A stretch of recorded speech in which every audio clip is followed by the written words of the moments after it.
नमस्कार, खबर दुनिया में आप सभी का स्वागत है। मैं हूं अश्विनी कुमार मिश्र। खबर दुनिया के यानी विश्व की सभी अहम खबरें आधे घंटे में आप तक। सबसे पहले नजर डालते हैं वैश्विक सुर्खियों पर। ईरान के हमले की धमकी के बीच अमेरिकी राष्ट्रपति जो बाइडेन ने इजराइल की सुरक्षा के लिए हर संभव मदद का दिया भरोसा। रूस और जर्मनी ने पश्चिमी एशिया के देशों से संयम बरतने की अपील की। धमकी के बीच लुफ्थांसा ने तेहरान के लिए 13 अप्रैल तक रद्द की उड़ानें।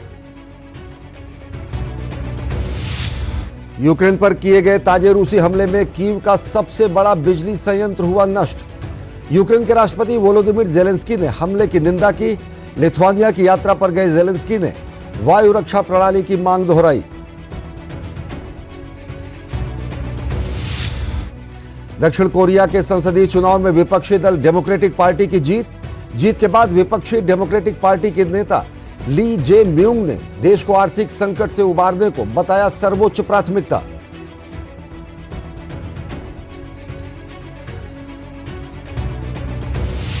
वियतनाम में 44 अरब डॉलर धोखाधड़ी मामले में अरबपति कारोबारी ट्रुंग माई लैंग को मौत की सजा। वियतनाम के सबसे बड़े बैंक को ट्रू माई लैंग ने 11 साल तक लूटा।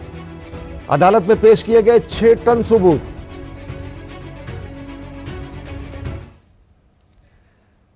और सबसे पहले खबरें एशिया महाद्वीप से।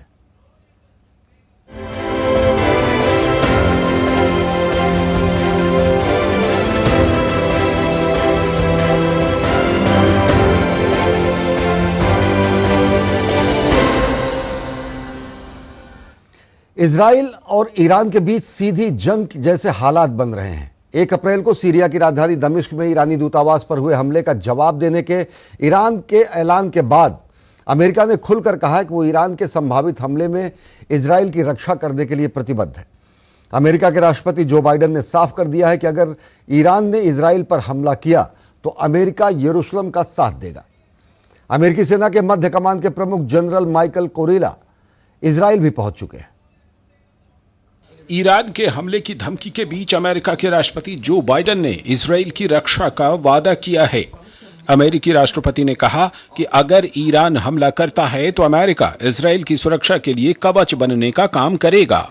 बाइडेन का बयान ऐसे समय में आया है जब एक दिन पहले ईरान के सर्वोच्च नेता अयातुल्लाह अली खमेनी ने सीरिया में वाणिज्य दूतावास पर हमले का बदला लेने की कसम खाई थी।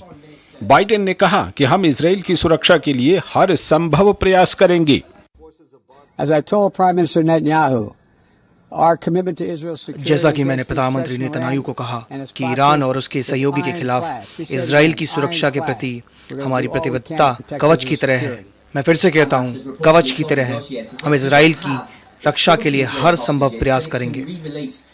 अयातुल्लाह अली खमेनी ने कल रमजान की समाप्ति पर एक संबोधन में कहा था कि दमिश्क में इजराइल का हमला हमारी जमीन पर हमले के समान था। ईरान की सरकारी टीवी प्रसारित संबोधन में खमेनी ने कहा कि जिन शैतानी ताकतों ने हमला किया उन्हें सजा मिलनी ही चाहिए। जब उन्होंने हमारे वाणिज्य दूतावास पर हमला किया तो यह ऐसा था जैसे उन्होंने हमारी जमीन पर हमला किया हो। जिन शैतानी ताकतों ने यह हमला किया है उन्हें सजा मिलनी चाहिए और जरूर मिलेगी। 1 अप्रैल को सीरिया की राजधानी दमिश्क में ईरानी दूतावास की इमारत पर हमले में 13 लोगों की मौत हुई थी, जिनमें ईरान के कई वरिष्ठ सैनिक अधिकारी भी थे।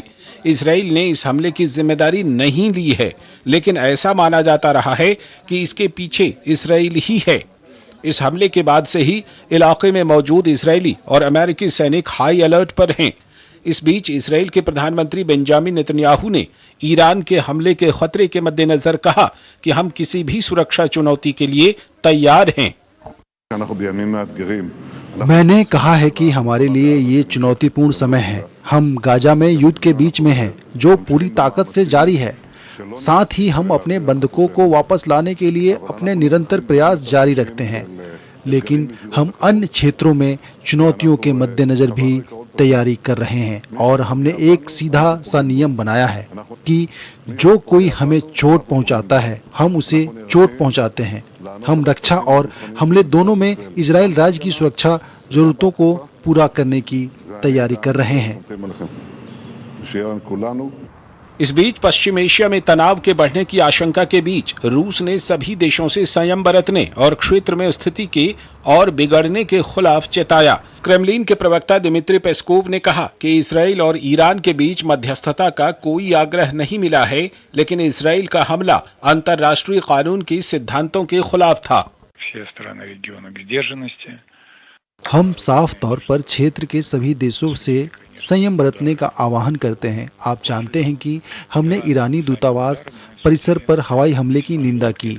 यह अंतर्राष्ट्रीय कानून के सभी सिद्धांतों का उल्लंघन है। अब सभी के लिए संयम बनाए रखना बहुत ही महत्वपूर्ण है ताकि क्षेत्र में स्थिति पूरी तरह से अस्थिर ना हो जाए, जो वैसे भी स्थिर और पूर्वानुमानित नहीं है।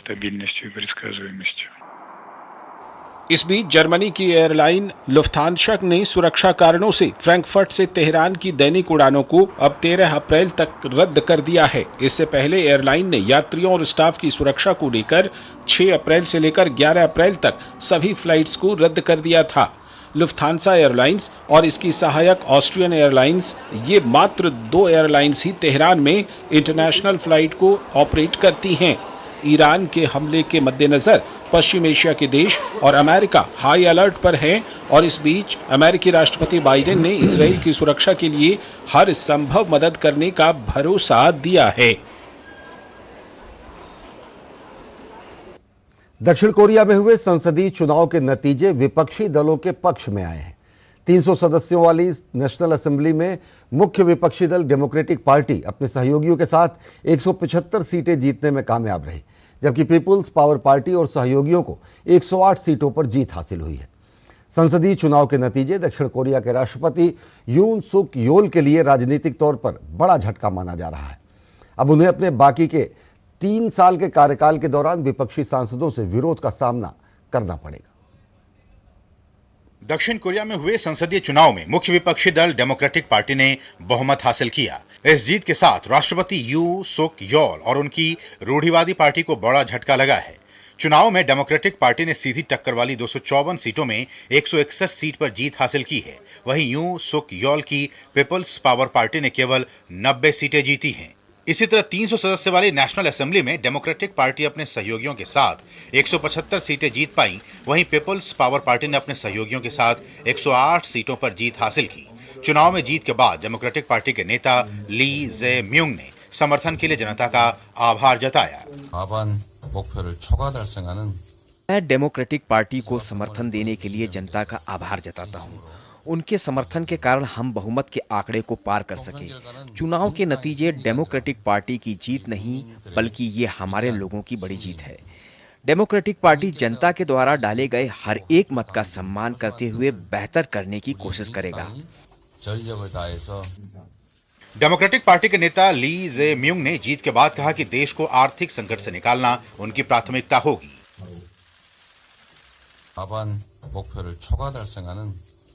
लोगों की आजीविका के संकट को दूर करने के लिए सत्तारूढ़ और विपक्षी दलों को एक साथ मिलकर काम करना चाहिए।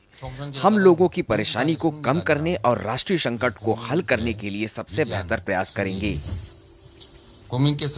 संसदीय चुनाव के नतीजे दक्षिण कोरिया के राष्ट्रपति यू सुक योल के लिए राजनीतिक तौर पर बड़ा झटका है। इससे उनके घरेलू एजेंडे को झटका लगा है। अब उन्हें अपने कार्यकाल के बाकी 3 वर्षों के दौरान विपक्षी सांसदों के तेज राजनीतिक हमले का सामना करना पड़ सकता है।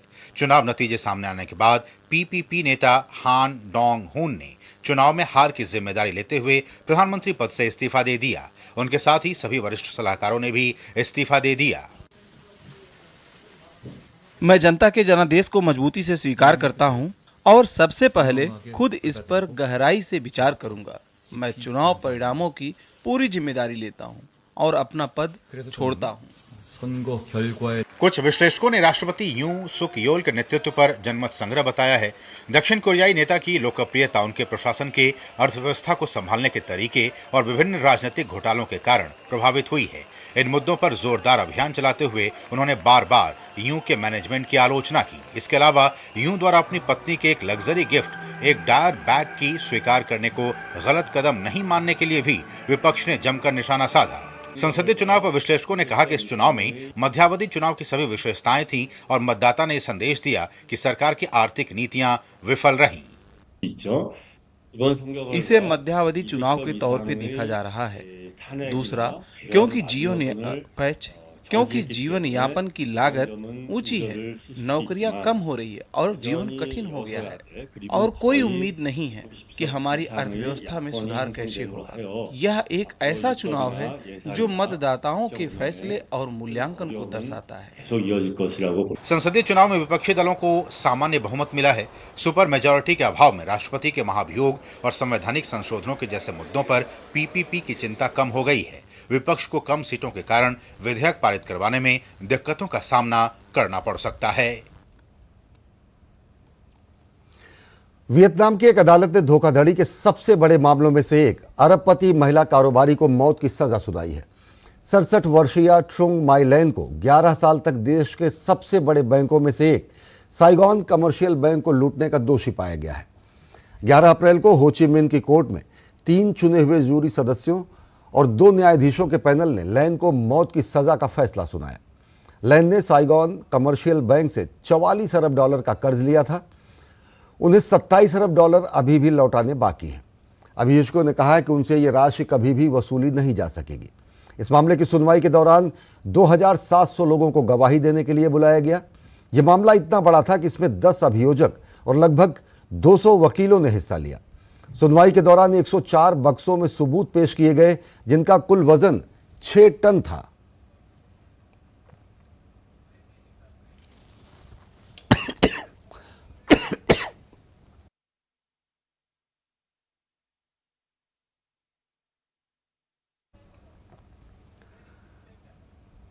और वक्त हो चला छोटे से ब्रेक का। देखते रहिए खबर दुनिया की।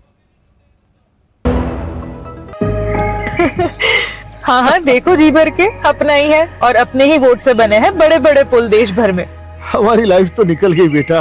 हमारे टाइम तो अटकाना, भटकाना, लटकाना यही कल्चर होता था। पर तुम लोगों के लिए बड़े काम करने वाला बैठा है। सिर्फ 10 साल की स्पीड देख लो।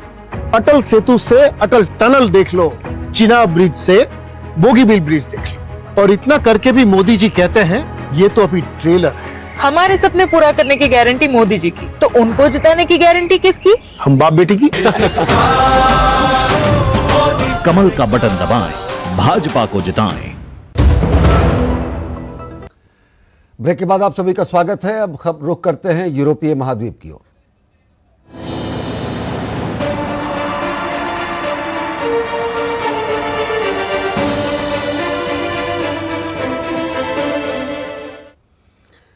रूस यूक्रेन संघर्ष लगातार जारी है। रूस ने राजधानी कीव से लगभग 45 किलोमीटर दक्षिण में स्थित ट्रिपिल्स्का संयंत्र पर मिसाइलों से हमला किया।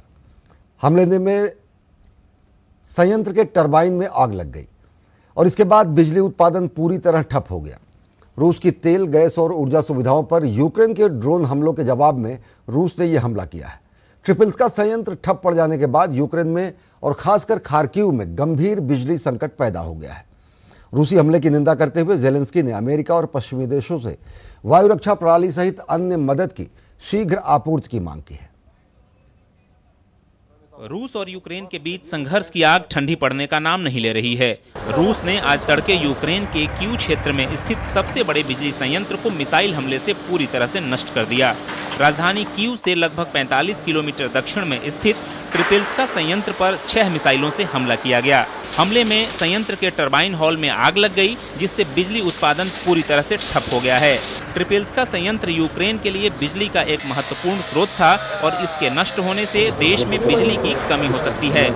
यह हमला यूक्रेन के लिए एक बड़ा झटका है, जो पहले से ही रूसी आक्रमण से जूझ रहा है। रूस के रक्षा मंत्रालय ने यूक्रेन में ईंधन और ऊर्जा सुविधाओं पर हमले की पुष्टि करते हुए कहा कि ड्रोन और हवा में लंबी दूरी के हथियारों के जरिए ये बड़े पैमाने पर जवाबी हमला था। रूस के रक्षा मंत्रालय ने हमले को रूस की तेल, गैस और ऊर्जा सुविधाओं पर यूक्रेनी ड्रोन हमलों की जवाबी कार्रवाई बताया। ये हमले बहुत गंभीर थे। उन्होंने एक बार फिर ऊर्जा प्रणाली को बर्बाद कर दिया। एक संयुक्त ताप और बिजली संयंत्र पर असर पड़ा, जो खार्किव क्षेत्र में है, लेकिन खार्किव शहर जो ऊर्जा की आपूर्ति करता है। एक सब स्टेशन पर भी असर पड़ा, उसका अस्तित्व समाप्त हो गया। रूस के राष्ट्रपति व्लादिमीर जेलेंस्की ने इस हमले की निंदा की। उन्होंने कहा कि हमें हवाई रक्षा और अन्य रक्षा सहायता की जरूरत है, न कि आंखें बंद करके लंबी चर्चा की जरूरत है। इससे पहले जेलेंस्की ने खार्किव में भी रूसी हमले की निंदा की, जिसमें 3 लोगों की मौत हो गई थी, जिसमें एक बच्चा भी शामिल था। यूक्रेन के वायुसेना कमांडर ने रूस के ताजा हमले पर कहा कि वायु रक्षा बलों ने आने वाली 18 मिसाइलों और 39 ड्रोनों को मार गिराया। सेना ने कहा कि हमले में कुल 82 मिसाइलों और ड्रोन का इस्तेमाल किया गया। कीव के बाहर नष्ट हुआ बिजली संयंत्र कीव, चरकासी और जोइटोमिर क्षेत्रों के लिए एक प्रमुख बिजली आपूर्तिकर्ता था।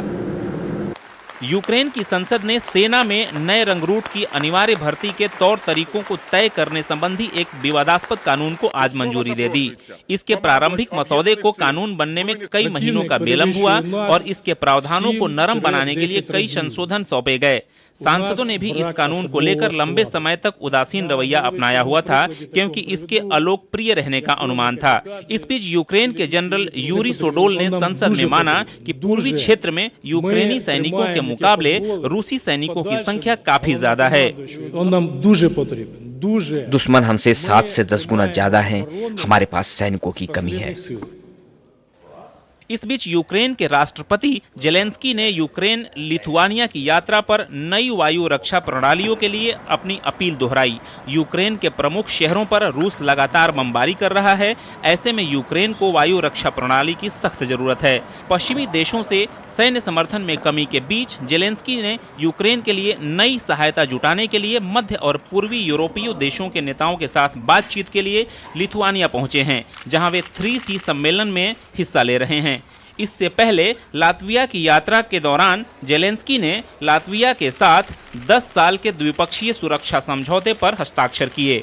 यूक्रेन रूस के खिलाफ 2 साल से ज्यादा समय से चले आ रहे संघर्ष के बीच वायु रक्षा प्रणाली की मदद चाह रहा है और नए देशों के साथ समझौते कर रहा है। इटली के तटरक्षक बल ने लैम्पेडूसा तट के पास समुद्र में यात्रा कर रहे 37 प्रवासियों को नाव से बचा लिया। ये सभी प्रवासी 7 मीटर लंबी नाव से यात्रा कर रहे थे। इन प्रवासियों को बाद में इटली के द्वीप पर सुरक्षित तरीके से ले जाया गया। एक और बचाव अभियान में लैम्पेडूसा से लगभग 50 किलोमीटर दक्षिण पूर्व में माल्टा के जल क्षेत्र में खोज और बचाव कार्य में इटली के तटरक्षक बल ने मदद की है। इटली के तटरक्षक बल ने 22 लोगों को सुरक्षित बचाया और एक छोटी लड़की समेत 9 लोगों के शव भी बरामद किए। रूस ने आज पहली बार अपने अंगारा A5 अंतरिक्ष रॉकेट का परीक्षण किया। यह परीक्षण सुदूर पूर्व में वोस्तोचन कॉस्मोड्रोम से किया गया। इससे पहले मंगलवार और बुधवार दोनों दिन अंगारा रॉकेट के 2 प्रक्षेपण अंतिम समय में रद्द कर दिए गए थे। दबाव प्रणाली में खराबी और इंजन प्रक्षेपण नियंत्रण प्रणाली में समस्या होने के कारण रॉकेट का टेस्ट रद्द कर दिया गया था। रॉकेट लॉन्च करने वाले नियंत्रण मिशन ने बताया कि जैसे ही रॉकेट अंतरिक्ष में उड़ा, वो मिनटों में ही 25,000 किलोमीटर प्रति घंटे की रफ्तार से आसमान में पहुंच गया। रूस की अंतरिक्ष एजेंसी रोस्कोमोस ने बताया है कि रॉकेट ने सामान्य रूप से काम किया है।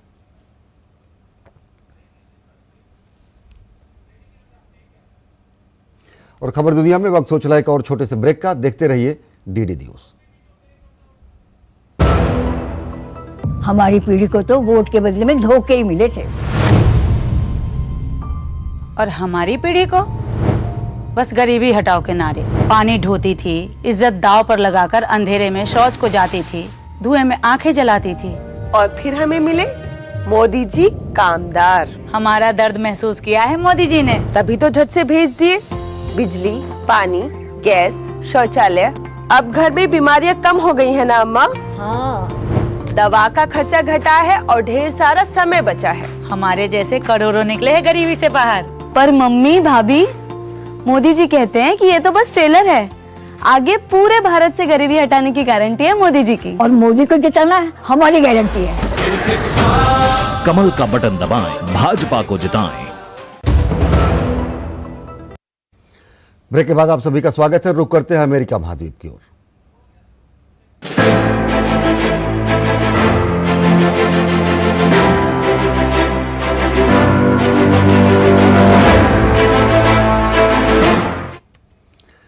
पूर्वी अमेरिका में अधिकांश हिस्सों में टॉर्नेडो तूफान का व्यापक कहर देखने को मिल रहा है। न्यू ऑरलियंस में तूफान के कारण भारी बारिश हुई और बाढ़ की स्थिति पैदा हो गई। तूफान के कारण लुसियाना और टेक्सास में भी भारी बारिश हुई है। टेक्सास से लेकर जॉर्जिया तक लाखों लोगों को बिजली की गंभीर समस्या का सामना करना पड़ा है। मिसिसिपी इलाके में तूफान के कारण एक व्यक्ति की मौत भी हो गई है। पूर्वी अमेरिका के अधिकांश हिस्सों में तूफान के कारण खराब मौसम का कहर देखने को मिल रहा है।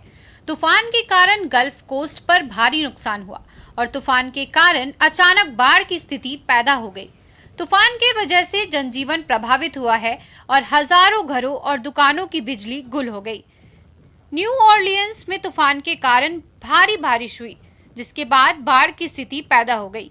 सड़कों पर चारों तरफ पानी भर गया है, जिससे कि यातायात प्रभावित हुआ है। बाढ़ के कारण आपातकाल की स्थिति की घोषणा करनी पड़ी। तूफान के कारण लुसियाना और टेक्सास में काफी बारिश हुई। मौसम विभाग के अनुसार इन दोनों जगहों पर 10 इंच बारिश दर्ज की गई। लुसियाना के सिलीडेल शहर में 2 तूफानों के कारण तबाही का मंजर रहा। न्यू ऑरलियंस से करीब 30 मील की दूरी पर स्थित सिलीडेल शहर में काफी नुकसान पहुंचा। सिलीडेल शहर में तूफान का सामना करने वाले पुलिस अधिकारी ने अपनी आपबीती सुनाई, जो खुद इस तूफान में फंस गए थे। कुछ भी दिखाई नहीं दे रहा था और सभी जगह बारिश हो रही थी। मेरी कार हिल रही थी और जब मैं इस बिंदु पर पहुंचा तो यह थोड़ा सा उठा और ऊपर चला गया। मैंने जो देखा वह केवल इमारतें थीं जिनकी खिड़कियां टूटी हुई थीं। उनके किनारे गाड़ियां भी थीं और अन्य वाहन क्षतिग्रस्त थे। बिजली की लाइनें गिरी हुई थीं। सबसे खराब स्थिति जिसकी आप कल्पना भी नहीं कर सकते हैं। लुसियाना के सिलीडेन में तूफान के कारण सड़कों पर चारों तरफ मलबा बिखरा पड़ा था। घरों की उड़ी हुई छतें, सड़कों के किनारे पड़ी गाड़ियां, टूटे हुए पेड़ तूफान के मंजर की कहानी बयां कर रहे हैं। तूफान की तबाही के बाद पुलिस और अग्निशमन विभाग के कर्मी राहत और बचाव कार्य में जुटे। स्लीडेल पुलिस विभाग ने अग्निशमन विभाग के साथ मिलकर 50 से अधिक लोगों को बचाया। हमारे पास मामूली चोटों की रिपोर्टें हैं। घायलों को नजदीक के अस्पतालों में ले जाया गया। हमने पानी से लोगों को बचाया है और उसके बाद उनके स्वास्थ्य की जांच हो रही है। टेक्सास में तूफान के कारण काफी नुकसान पहुंचा है। ह्यूस्टन इलाके में एक टायर की दुकान पूरी तरह से क्षतिग्रस्त हो गई। साथ ही तूफान की वजह से कैटी और टेक्सास शॉपिंग सेंटर के आसपास की दुकानों को भी नुकसान पहुंचा है। मौसम विभाग ने 90 मील प्रति घंटे की गति से तूफान के आने की पुष्टि की। तूफान के बाद लास मैनिटास मैक्सिकन रेस्टोरेंट की छत का एक हिस्सा गायब हो गया। ह्यूस्टन में तूफान के बाद 1 लाख से ज्यादा लोगों को बत्ती गुल होने की भी समस्या का सामना करना पड़ा। मिसिसिपी इलाके में तूफान के कारण एक व्यक्ति की मौत हो गई। वहीं गुरुवार सुबह भी टेक्सास से लेकर जॉर्जिया तक 1.5 लाख से ज्यादा लोगों के घरों में बिजली नहीं थी। रुक करते हैं अफ्रीका महाद्वीप की ओर।